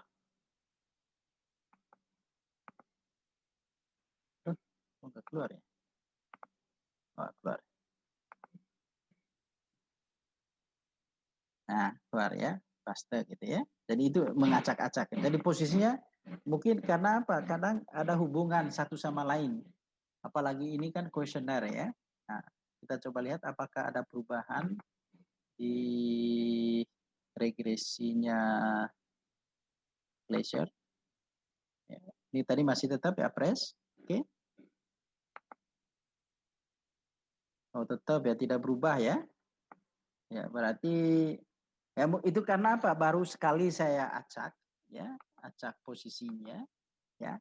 Tapi nanti Ibu Bapak bisa coba bongkar-bongkar gitu ya, atas ke bawah, bawah ke atas gitu ya. Itu salah satu caranya untuk mengatasi heteroskedastisitas itu ya. Tapi poin pertama yang saya sharing malam hari ini bahwa kadang nanti di metode modelnya Ibu Bapak ada yang minta nguji normalitas, nguji heteros, ya, kemudian nguji multicol, khususnya kuesioner. Tapi ada yang memang nanti hanya berhenti di uji normalitas. Ya, kalau berhenti di uji normalitas tadi pegang saja untuk yang kuesioner pakai Kolmogorov, Smirnov. Ya, tapi kalau data keuangan tadi menggunakan metode Skinner kurtosis. Ya. Nah, lalu kalau misalnya diminta menggunakan uji heteros, nah, gunakan saja metode Glaser tadi. Ya. Nah, kalau ketemu masalah, nanti coba diubah dengan cara diacak-acak. Ya. Itu dulu ya. Nah, sekarang saya mau memfinalisasi hasil analisis moderasi kita. Ya.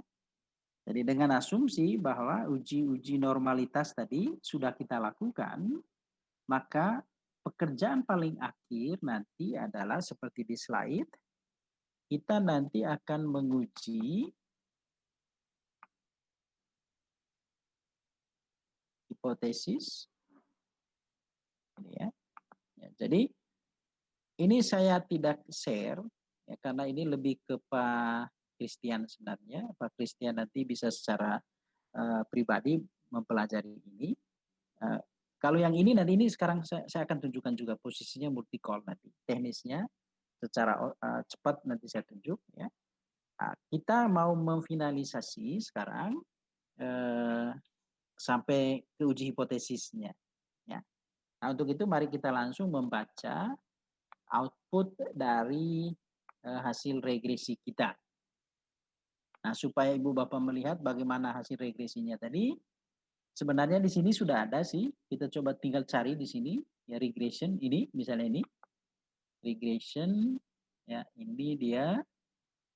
Ya, tetapi sayangnya regresi ini kan belum mengeluarkan alat untuk uji multicol. Nah, supaya sejalan dengan kepentingan uji multikoliniaritas, maka saya analisis ulang regresinya sekaligus meminta SPSS mengeluarkan alat untuk uji multicol. Caranya begini. Tetap melalui analyze tadi, kemudian regression, kemudian linear. Ya. Nah, ini jangan lupa ini dikeluarkan karena dependen kita kan bukan ini. Ini tadi untuk kepentingan Glaser ya. Nah, kalau yang aslinya kita kan di kinerja. Ini masuk. Lalu diatur statistiknya. Ini harus dicentang. Kemudian ini juga dicentang. Ya. Nah, untuk mengeluarkan alat untuk uji multicol, jangan lupa centang ini. Collinearity diagnostik. Ya. Jadi, kemudian kalau seandainya untuk Pak Christian, untuk mengeluarkan alat uji autokorelasi, ini alatnya. Durbin-Watson. Ini tinggal dicentang aja. Mohon izin saya coba keluarkan Durbin-Watson ya. Ini untuk kepentingannya Pak Christian. Jadi tinggal diklik. Ya. Jadi sebenarnya kalau yang pakai kuesioner nanti nggak usah ini ya. Tapi karena kita ada Pak Christian, ini saya tampilkan. Continue. Oke.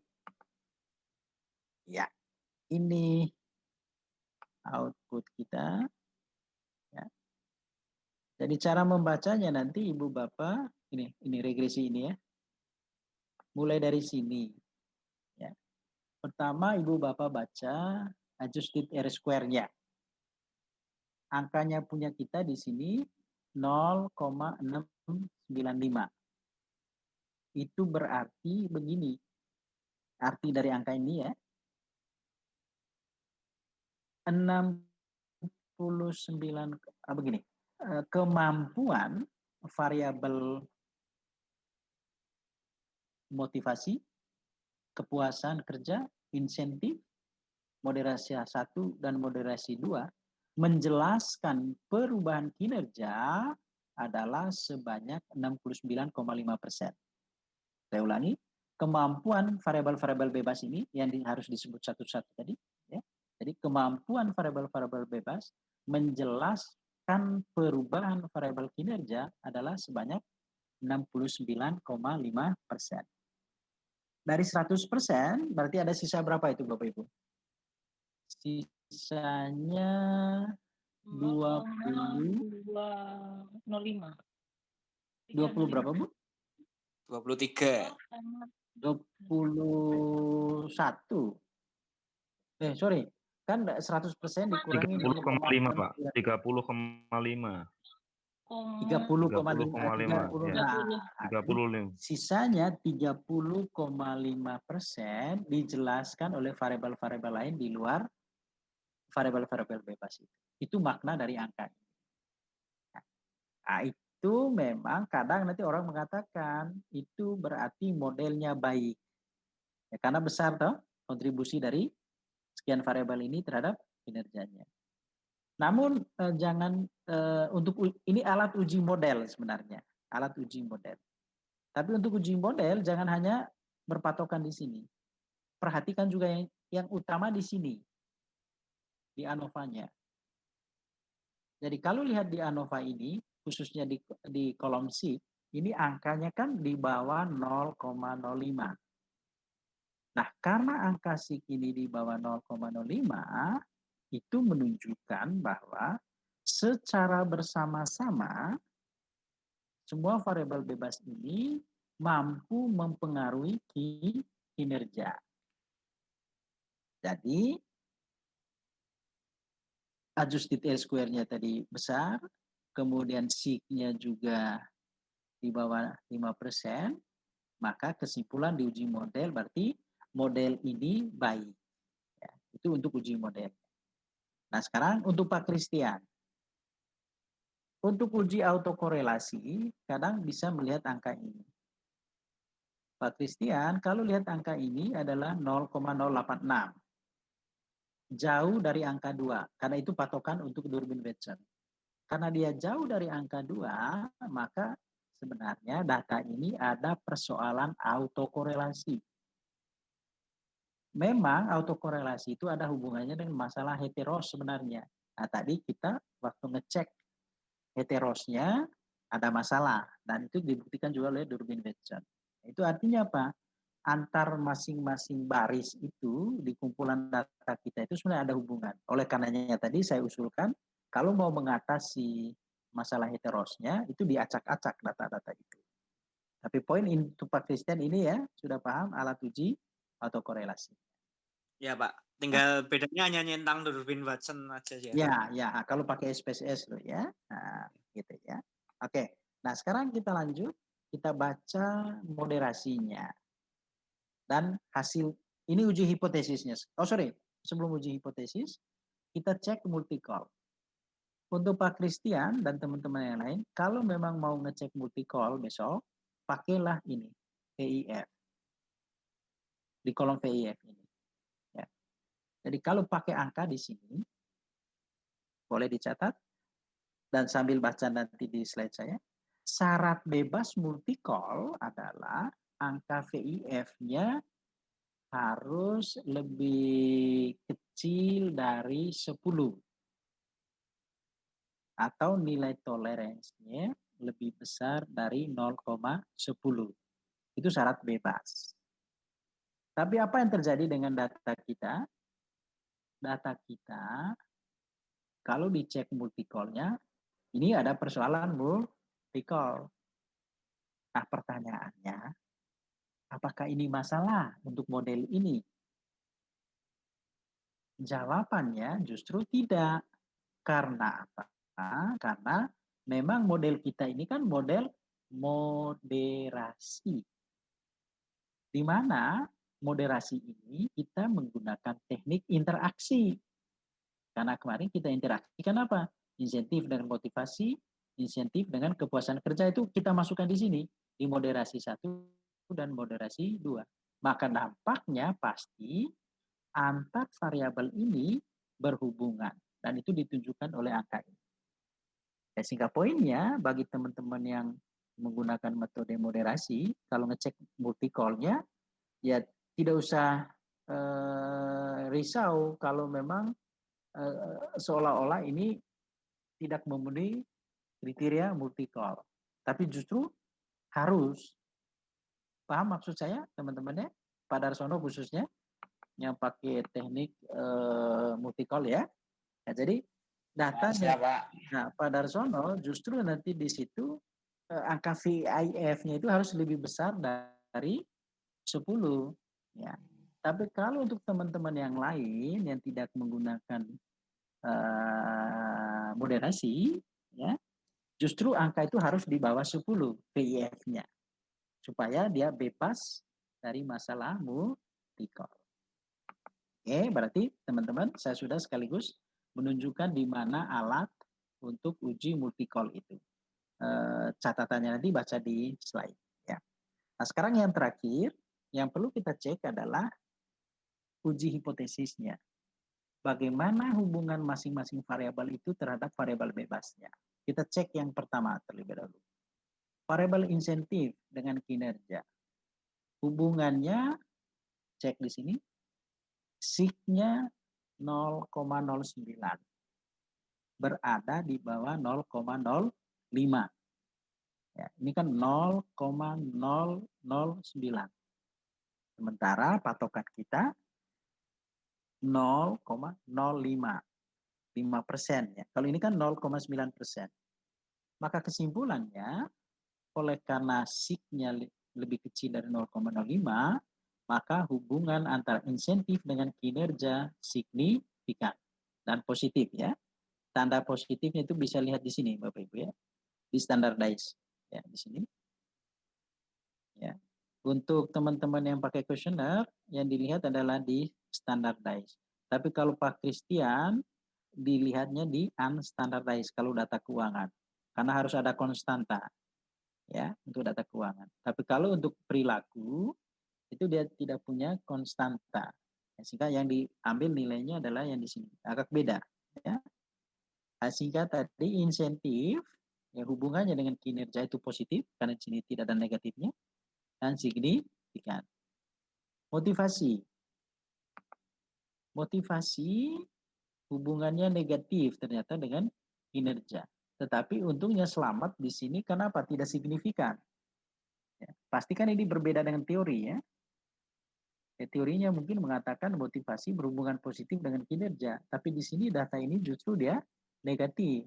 Ya, tetapi untungnya tidak signifikan, ya, sehingga tidak jadi masalah. Tapi kalau kepuasan kerja sesuai teori positif dan juga signifikan. Nah, bagaimana dengan moderasi? Ternyata untuk moderasi 1 hubungannya positif tetapi tidak signifikan. Kenapa tidak signifikan? Karena angkanya jauh di atas 0,05. Untuk moderasi 2 itu ternyata teori negatif. Ya. Nah, negatif itu artinya apa? Melemahkan hubungan. Ya. Dan signifikan. Ya, sehingga kesimpulan dari hasil olahan ini untuk moderasinya itu ternyata yang berlaku hanyalah insentif memperkuat. Justru di sini begini kesimpulannya. Insentif memperlemah hubungan antara kepuasan kerja dengan kinerja. Karena di sini kan negatif. Ya, dan signifikan. Nah, apakah itu benar? Nah, itu tugas Bapak Ibu nanti untuk mengecek dengan teorinya. Ya. Jadi, itulah yang dimaksud dengan proses analisis data, di mana malam hari ini yang kita simulasikan adalah analisis regresi moderasi. Ya. Nah, moga-moga mungkin mengikuti langsung masih sulit nyerapnya, tetapi mungkin ketika lihat lagi nanti rekaman dari Pak Andi, itu bisa membantu Ibu Bapak untuk praktek sendiri-sendiri di rumah. Begitu, Bapak Ibu? Yang bisa saya sharing malam hari ini. Ya Pak, makasih Pak. Ya, oke, semoga bisa membantu proses belajarnya, ya. Karena asisten saya ada di situ, ya, ada Pak Darsono, ada Bu Ana, ada Bu Lilin, ada Pak Gus. Nah, nanti itu bisa saling Ada Pak Edi. Ada Pak Edi juga ya. Terima kasih Pak Greg. Oke. Jadi mohon maaf, kadang beberapa teman yang lain itu nggak kelihatan di layar saya ya. Apa karena saya sharing tadi? Saya coba stop sharingnya. Ini yang muncul ini hanya beberapa ini. Saya tidak tahu ini cara apa ya melihat semuanya dulu biar tampil di video ini. Ada. Jawab saya. Tapi yang bertahan 18 orang ya, 18 orang. Di absen Pak, di absen satu-satu Pak. Oh gitu ya. Teman-teman bermasalah dengan sinyal, Pak. Oh ada yang bermasalah sinyal ya. Iya, ada Pak beberapa Abdul Rojak tadi. bisa jawab saya. Oke, Pak Andi. Oke. Bu Ana. Dalam, Pak. Oke, nah muncul ini videonya. Oke. Pak Christian. Halo Pak Christian. Siap, hadir. Oke, nah, muncul videonya. Pak Danuri. Pak Danuri hilang. Ketiduran, Pak. Pak Darsono. Ya Pak, ada hadir Pak. Oke, udah kelihatan wajahnya. Bu Ubaidah. Hadir, Pak. Kok nggak kelihatan wajahnya? Videonya di off kan ya? Oh iya, di off kan, Pak. Nah, coba dibuka Bu, saya mau lihat wajahnya. Selamat malam. Oke. Pak Edi. Pak Edi lagi minum ya? Siap Pak, siap. Iya, Siap. iya. Oke.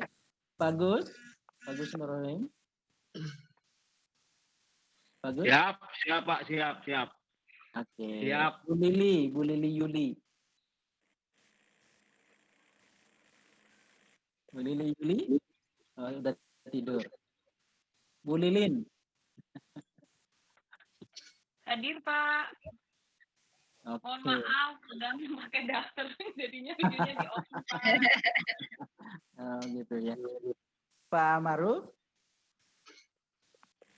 Hadir Pak. Oke, makasih. Pak. Ya. Ya, Pak Rofik. Ada Pak. Oke. Pak Rudi. Ya, Pak. Oh, tadi bertanya ya. Oke. Pak. Bu Devinta. Udah tidur pasti. Bu Tri. Iya, Pak, ada. Oke. Pak Yonar. Ya Bapak. Oke. Itu lagi main musik ya, Pak Yonar? Itu ada gitar di belakang? Enggak Pak, itu Pak. Alhamdulillah. Oh, ini penyanyi ya, Pak Yonar? Musisi, Pak. Yonar musisi, Pak. Aduh, sayangnya. Vokalis Oh band. gitu ya. Oke, moga-moga ada kesempatan untuk nyanyi nanti. Ah iya Pak. Iya. Agendakan, Mas. Iya. Oke, ada yang belum saya panggil? Pak Asrori udah hilang dengan Inovanya ya. Ya, Pak. Pak Abdul Razak Pak, belum Pak Abdul Razak. Saya sudah panggil tadi Pak, tapi kayaknya sudah tidur. Pak Abdul Razak. Halo Pak Abdul Razak. Sinyal sepertinya, Pak, keluar masuk. Oh, keluar masuk deh ya. Oke. Enaknya keluar masuk Mbak. Malam keluar masuk. Ini malam Jumat loh ya. Halo. Ini malam Salam Jumat buat ya. Ibu, Pak. Ibu tadi di belakang sepertinya, Pak. Salam buat Ibu. Oh ya, nyonya saya itu di belakang saya terus, itu ngawasi saya. Oh, Aduh, dalam pengawasan statusnya. Dalam pengawas. Enggak, beliau sedang ada Zoom juga di ruang berbeda, baru selesai juga. Iya. Halo Ibu, Bu Lili, kok baru muncul? Dari tadi Pak saya dengar Pak. Oh gitu, saya kira habis sholat. Enggak, memang pakai bukan. Oh mau sholat ya, mau sholat ya? Enggak, sudah selesai Pak. Oh sudah Salat selesai. subuh, Bu. sholat saja. Salat subuh. Kita yang duhur. Ada sholat khusus itu ya. Iya. Baik, Bapak Ibu sudah jam 10 ya. Mungkin ada yang ingin beraktivitas lain. Terima kasih, kita sudah hampir 2 jam ya. Ya, moga-moga tadi ada hal yang bisa dipakai tadi ya. Ada kepentingan untuk mata kuliah, itu adalah teori-teori yang saya sampaikan. Tapi ada kepentingan untuk tugas akhir, gitu ya. Jadi kalau kepentingan mata kuliah kan pasti semua ditanyain, gitu toh. Karena kita belajar. Oke, ada lagi yang bertanya? Dilanjut kapan, Pak? Maunya kapan? Maunya kapan? Monggo teman-teman loh, monggo loh. Nah, saya nunggu konfirmasi dari Pak Christian nanti setelah sepakat dengan teman-teman ya.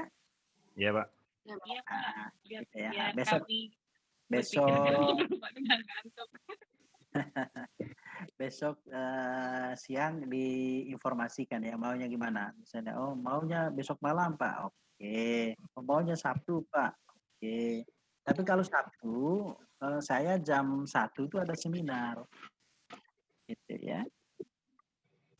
Baik, Pak. Nanti kan lebih lanjut. Yes. Kalau sama memang Pak Gubernur itu ya Pak ya. Oh bukan. Saya mengikuti seminar.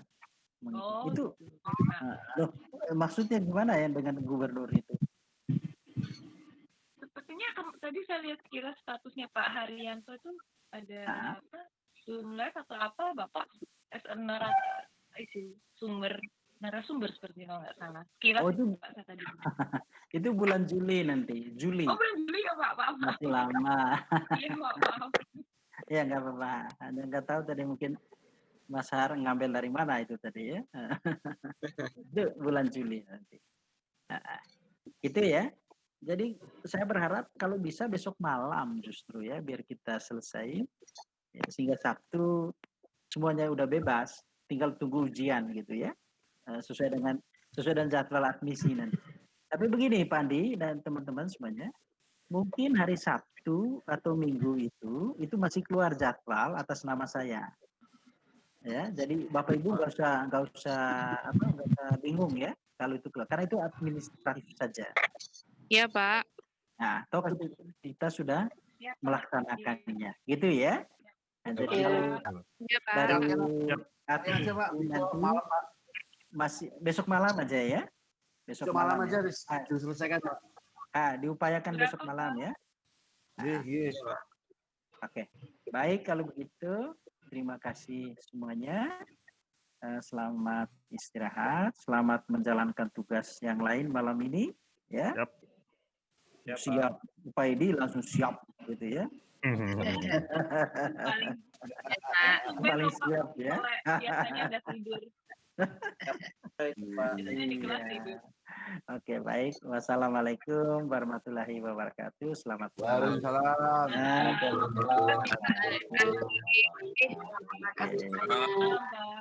Oke, baik saya tutup ya.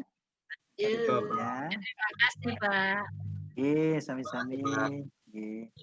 Malam Pak. Malam, Mbak ya. Oke.